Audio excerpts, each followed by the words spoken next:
What the fuck did we just witness? Oh my god, guys, I am like seriously tripping the fuck out. I don't know what the hell we just witnessed, but I'm tripping out right now. What's up, YouTube? It's your boy Nash here. Welcome back to the channel, and today I'm going to be giving you guys the results for Crown Jewel. Oh my god. I thought Hell in a Cell was bad. This takes the cake. So the night kicked off obviously with the kickoff show with a 20-man battle royal, which featured superstars like Drake Maverick, Cedric Alexander, Sunil Singh, Heath Slater, Titus O'Neil, and even Harper and Rowan. But in the end, at the end of the night, the closing moments of the match, Humberto Carrillo actually eliminated Eric Rowan, shockingly enough, to become the #1 contender for the United States Championship, which I will get to in a moment. Next up, the WWE Championship kicks off the whole night. Brock Lesnar, Cain Velasquez, a match 9 years in the making, and still WWE Champion Brock Lesnar, who makes Cain Velasquez tap out to the Kimura lock to retain the title in under 10 minutes. In under 10 minutes. And then after that, Brock Lesnar would not let go of the Kimura. So Rey Mysterio ended up just beating the hell out of him with steel chairs, and Brock Lesnar scurries away. Next up, we have the tag team turmoil match to determine the best tag team in the world. So it started with the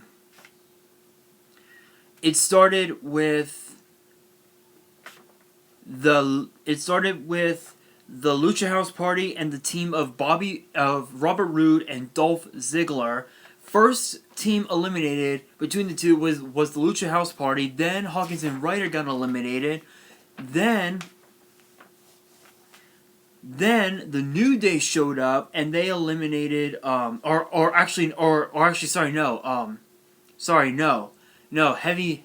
Machinery showed up and they eliminated Roode and Ziggler. Then the New Day showed up and not only eliminated Heavy Machinery but also the B Team and the Revival. Then the OC came out and eliminated the New Day and the Viking Raiders for the OC to become the best tag team in the world. Next up, we have a match I did not think was going to end the way it did, but we have Mansoor, Riyadh's own, against Cesaro. This was a very competitive matchup between the two.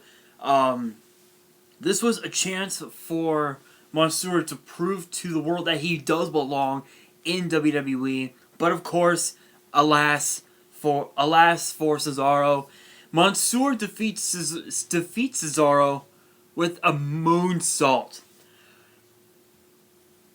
A measly moonsault. That takes skill.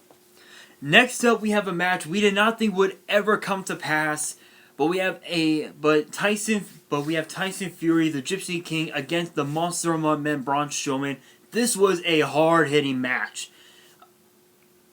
But in the end, at the end of the match, Tyson Fury knocks out Braun Strowman with a right hand. Forcing Strowman to be counted out. But then Braun Strowman ends up hitting the Gypsy King, with a running power slam, which Braun Strowman got the last laugh.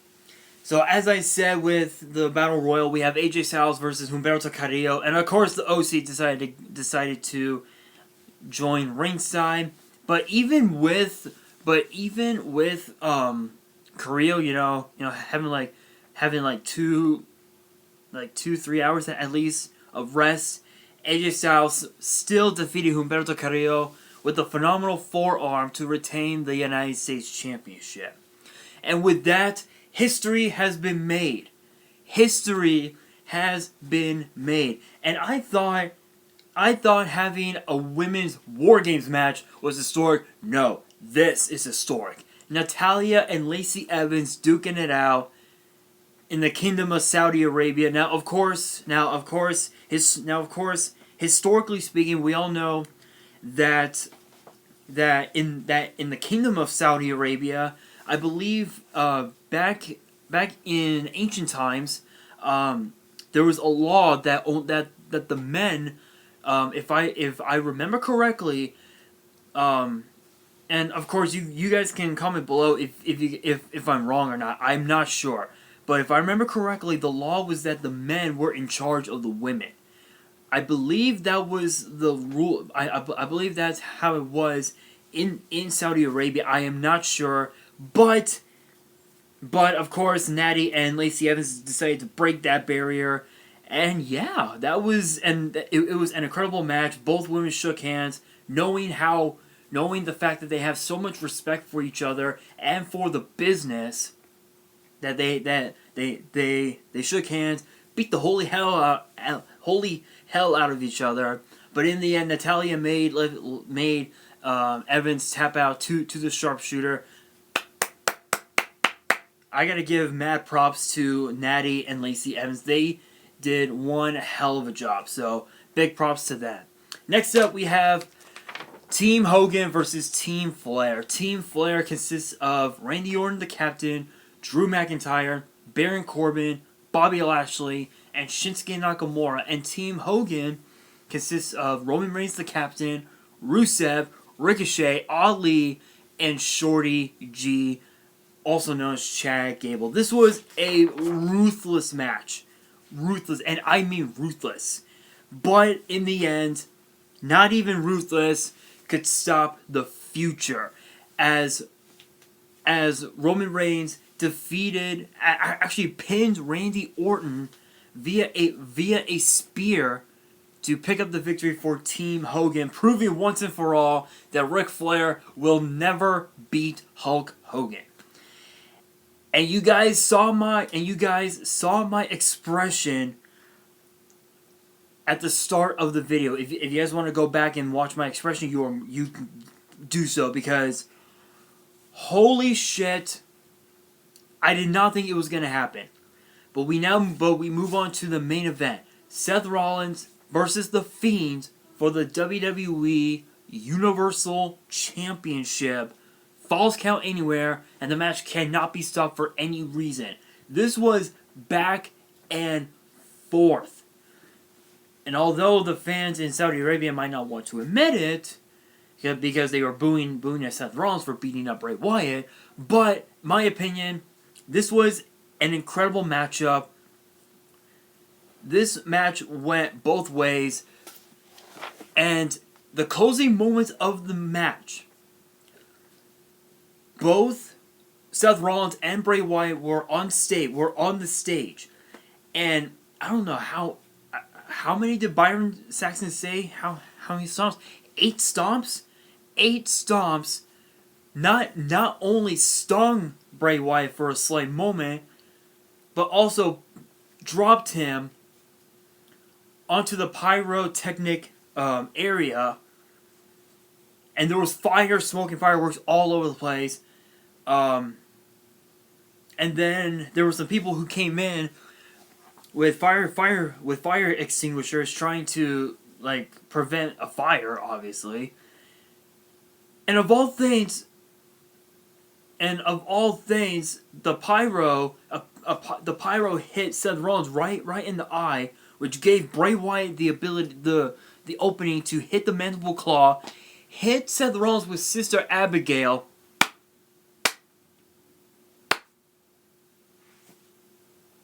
New Universal Champion Bray Wyatt. I heard rumors that that's not how it was supposed to end, but I guess they wanted it that way. Seeing as how I have an announcement to make, if you guys didn't, if If you guys did not watch Crown Jewel, for the first time ever, it will no longer be a battle between Raw and SmackDown at Survivor Series. Now it is a battle between Raw, SmackDown, and NXT, which means we could see a series of triple threat matches involving the champions. So obviously for the world champions, it would be Lesnar, the Fiend, and Adam Cole. That would be a massacre for Adam Cole. I feel so bad. And then of course, the tag teams would be Kyle O'Reilly and Bobby Fish, the Viking Raiders, and potentially the New Day if they can somehow knock off the Revival tomorrow night on SmackDown. And of course, the women would be Shayna Baszler, Becky Lynch, and Bayley. Which honestly, that would not be so bad. That would not be so bad. Becky Lynch got beef with the 4 horsewomen of MMA. So who knows? But at this point, no matches have been announced for Survivor Series. But you know what? I'm so excited for Survivor Series. I can't wait. And with that being said, that is gonna do it for the Crown Jewel results. I still can't believe that Bray Wyatt won. That was bizarre. Smash that thumbs up button if you guys enjoyed. If you guys are new to the channel, hit that subscribe button. Hit that notification bell so you guys don't miss out on any new content that comes your way. And on that, this is your boy Nash, signing out.